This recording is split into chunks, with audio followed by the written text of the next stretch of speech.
재물운이 좋아지는 이런 물건들 집안에 구비하세요. 여러분도 큰 부자가 될 수 있습니다. 예로부터 사람들은 집안에 어떤 물건을 두느냐에 따라 그 집의 기운이 달라진다고 믿어왔습니다. 단순히 장식품이 아니라 생활 속에서 늘 쓰는 물건 하나하나가 재물과 복을 불러들이는 열쇠가 된다는 것이지요. 어떤 이는 집안 구석구석에 놓인 물건이 곧 그 집의 운명을 바꾼다고까지 말했습니다. 작은 그릇 하나, 단정한 조명 하나에도 복이 깃들 수 있고 어지럽고 방치된 물건 속에서는 가난이 스며든다고 믿은 것입니다.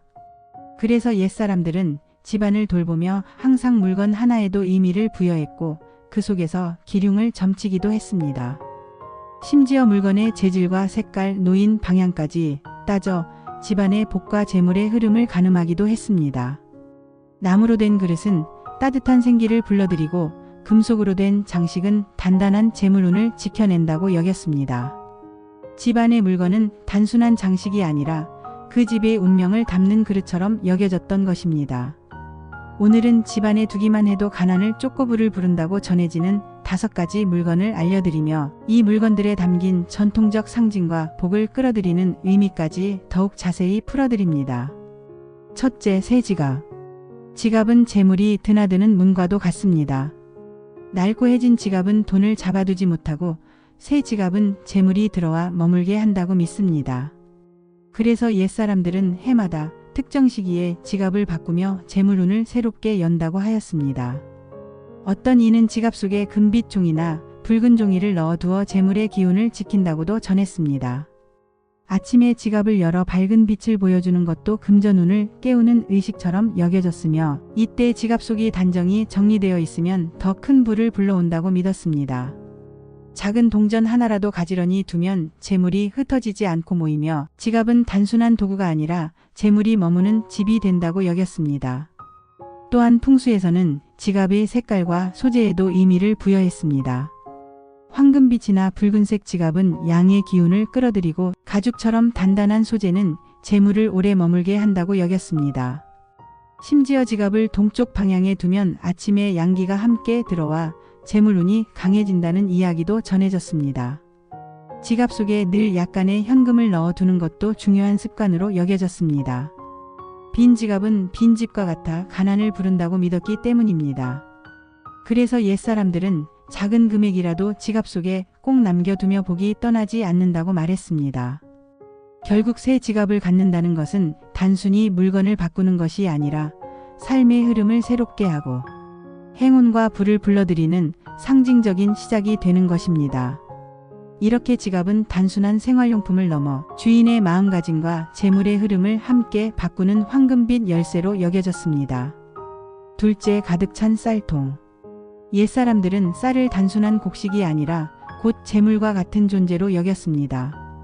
쌀통이 텅 비어 있으면 집안 살림살이가 기운을 잃고 가난이 스며든다고 보았고 반대로 쌀통이 늘 차곡차곡 가득 차 있으면 그만큼 재물도 넘쳐 흐른다고 전해졌습니다.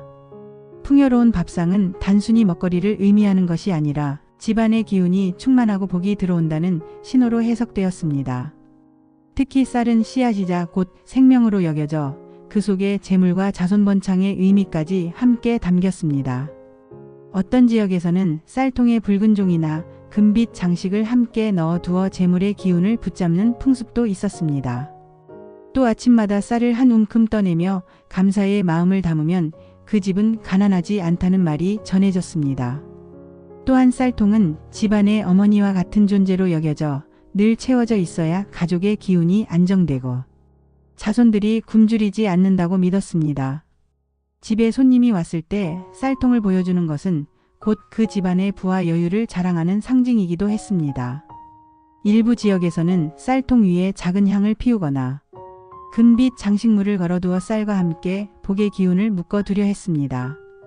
어떤 이는 쌀통 아래 금속 숟가락을 하나 넣어두면 재물이 새어나가지 않는다고 하였고 쌀 위에 작은 부적이나 금빛 동전을 올려두어 재물의 기운을 불러 모으기도 했습니다. 그래서 예부터 사람들은 쌀통을 늘 채워두는 것을 가장 기본적인 복의 습관으로 삼았고 쌀 한 톨 한 톨을 소중히 여기며 풍요와 재물이 이어진다고 믿었던 것입니다. 결국 가득 찬 쌀통은 단순한 저장고가 아니라 집안의 재물 운세를 비추는 황금의 그릇처럼 여겨졌습니다. 셋째, 푸른 식물. 집안에 살아있는 푸른 식물이 있으면 생기가 돌고 재물의 기운도 함께 들어온다고 합니다. 식물이 뿜어내는 산소와 청량한 기운은 집안의 답답한 기류를 흩어주고 그 자리에 밝고 맑은 에너지를 불러들인다고 믿었습니다. 특히 잎이 동그랗거나 싱싱한 식물은 돈이 불어나는 상징으로 여겨져 재물운을 끌어들이는 길잡이로 사랑받아 왔습니다. 동전 모양의 잎을 가진 식물은 그 자체가 곧 금전운을 의미한다고 하여 집안 거실이나 현관에 두면 복이 들어온다고 전해졌습니다. 또한 물을 좋아해 늘 촉촉하게 유지되는 식물은 재물이 마르지 않고 계속 흘러들어오는 기운을 상징한다고도 했습니다. 어떤 이는 식물 곁에 작은 금빛 장식이나 붉은 끈을 달아두면 식물이 재물의 기운을 더 강하게 끌어당긴다고 믿었습니다. 심지어 잘 자라는 화분을 집안 어른의 건강과 연결지어 풍요와 장수를 함께 기원하는 의미도 담았습니다. 그래서 옛사람들은 푸른 식물을 단순한 장식이 아닌 집안을 살아 움직이게 하고 복을 불러들이는 황금빛 매개체로 여겨 소중히 가꾸어 왔습니다. 더 나아가 식물을 집안의 동쪽이나 남쪽 창가에 두면 태양의 양기가 함께 들어와 더욱 강한 재물운을 끌어온다고 전해졌습니다. 또 밤마다 식물에 물을 주며 감사의 말을 건네면 식물이 그 마음을 받아들여 집안의 행운을 퍼뜨린다는 믿음도 있었습니다. 일부 가정에서는 식물 곁에 작은 동전이나 금빛 장식을 두어 실제로 재물이 식물처럼 자란다고 상징화하기도 했습니다.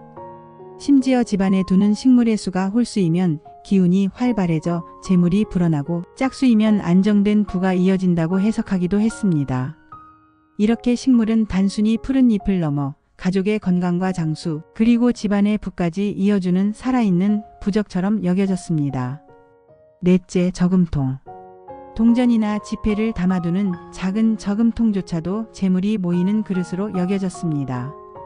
단순히 돈을 모으는 도구가 아니라 저금통 속에 차곡차곡 쌓이는 금액은 그 집안의 복이 쌓이는 모습과 같다고 여겼습니다. 옛사람들은 아이들에게도 저금통을 쥐어주며 작은 돈이라도 아끼고 모으는 습관을 길러주었는데 이는 단순한 교육이 아니라 집안의 재물 기운을 이어가는 행위로 보았습니다. 비록 작은 금액일지라도 차곡차곡 쌓이는 모습은 마치 씨앗이 땅속에서 싹을 틔우듯 언젠가 큰 재물로 자라난다고 믿었던 것입니다. 어떤 집안에서는 저금통을 새해 첫날부터 채우기 시작하면 그 해는 돈이 마르지 않는다고 했으며 달마다 일정 금액을 저금통에 넣으며 복을 기원하는 의식을 치르기도 했습니다. 또한 저금통의 모양에도 의미를 부여해야 되지. 저금통은 다산과 풍요를, 황금빛 저금통은 금전운을, 붉은 저금통은 애군을 막는다고 여겼습니다. 어떤 이는 저금통을 집안의 동쪽이나 남쪽에 두어 태양의 기운과 함께 재물이 들어오도록 배치하기도 했습니다. 또 저금통을 흔들며 나는 소리를 재물이 깃드는 소리라 여기며 일부러 가볍게 흔들어 기운을 깨우기도 했습니다. 심지어 저금통이 가득 차 무거워지면 그 집안에 무게감 있는 재물이 들어오는 징조라며 모두 함께 기뻐했다고 합니다. 어떤 가정에서는 저금통을 열 때 반드시 감사의 말을 하고 동전을 넣으며 복이 늘어난다는 축원의 말을 하기도 했습니다. 또 어떤 집은 저금통을 침대 머리맡이나 서재 책상 위에 두어 학업과 부가 함께 자란다고 믿었습니다. 저금통 속에 모은 돈을 단순히 쓰지 않고 다시 작은 황금 주머니에 옮겨 담는 풍습도 있었는데 이는 재물이 새지 않고 굳건히 쌓이기를 바라는 의식이었습니다. 심지어 어떤 지역에서는 저금통 밑에 붉은 천을 깔아두면 불길을 막고 재물의 기운을 붙잡는다고도 했습니다. 결국 작은 저금통 하나는 단순한 저장 용기가 아니라 집안의 재물과 복을 키우는 씨앗이자 언젠가 큰 부로 이어지는 황금빛 상징으로 여겨졌습니다. 다섯째, 밝은 조명. 집안이 어둡고 음침하면 기운이 막히고 재물도 들어오지 않는다고 여겼습니다. 어두운 구석은 음의 기운이 쌓여 불운을 불러온다고 하여 옛사람들은 늘 햇살이 닿도록 창을 내고 등잔불을 밝혔습니다. 반대로 아침마다 커튼을 활짝 열고 불을 켜 집안을 환하게 밝히면 어둠이 사라지고 빛과 함께 복이 들어온다고 믿었습니다. 햇빛은 양의 기운을 상징하여 재물과 행운을 불러온다고 했으며 전등이나 초와 같은 불비조차도 복을 비추는 상징으로 여겼습니다. 어떤 이는 집안 구석마다 조명을 두어 그림자가 사라지게 하면 근심과 가난도 사라진다고 전했고 현관불을 늘 켜두면 손님과 함께 재물이 들어온다고 여겼습니다. 또 밤에 집안을 은은하게 밝혀두면 악귀가 다가오지 못하고 복이 자리를 잡는다고 믿었습니다. 여기에 더해 풍수에서는 조명의 색깔과 밝기에도 의미를 두어 황금빛 조명은 불을 끌어오고 따뜻한 흰빛은 가족의 화목을 지켜준다고 여겼습니다. 일부 지역에서는 집안의 조명을 홀수로 배치하면 기운이 활발해지고 짝수로 배치하면 안정된 부가 이어진다고 믿었습니다. 또 명절이나 특별한 날에는 촛불을 밝혀 조상과 신에게 감사를 전하며 재물을 기원하는 풍습도 있었습니다. 심지어 아이들의 공부방을 환하게 하면 학업운과 함께 장래의 부가 자란다고 전했고 부엌 불빛을 꺼트리지 않으면 식복이 끊이지 않는다고 했습니다. 결국 집안을 밝히는 습관은 단순히 공간을 환하게 하는 행위가 아니라 집안의 재물운과 복을 부르는 가장 손쉬우면서도 강력한 의식으로 자리 잡았습니다. 이 5가지 물건은 단순한 생활용품이지만 예로부터 복과 재물을 상징하는 힘이 있다고 전해집니다. 옛 풍습에서는 이러한 물건들이 단순한 도구가 아니라 집안의 운명을 바꾸는 신비로운 매개체로 여겨졌습니다. 오늘부터 집안을 환히 밝히고 지갑과 쌀통을 정돈하며 푸른 식물을 곁에 두어보세요.